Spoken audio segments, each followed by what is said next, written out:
আচ্ছা চলেন আজকে একটা গল্পের ভেতর দিয়ে নতুন একটা ইংরেজি শব্দ শিখে ফেলে। ধরেন আপনার এমন একজন বন্ধু আছে যে খালি আপনার কাছে এটা ওটা চায়।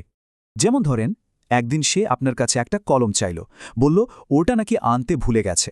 পরের দিন সে আরেকটু আগাল, এবার চাইল আপনার টিফিন থেকে ভাগ। এই ব্যাপারটা চলতেই থাকল। এখন তো সে বাড়ি ফেরার জন্য বাস ভাড়াও চাইতে শুরু করেছে।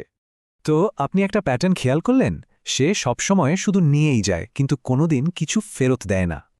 আচ্ছা, এই যে সবসময় চেয়ে নেওয়ার অভ্যাস, এটাকে ইংরেজিতে এক কথায় কি বলে জানেন?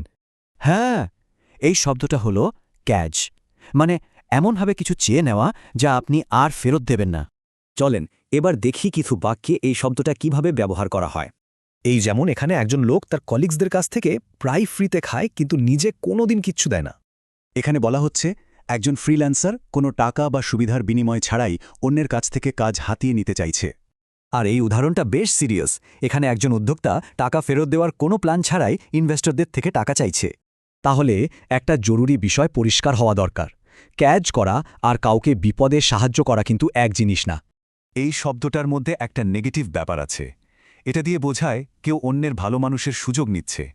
শব্দটা মনে রাখার সহজ উপায় হল আমাদের ওই বন্ধুর গল্পটা মাথায় রাখা, আর সাথে ওই নেগেটিভ ফিলিংটা।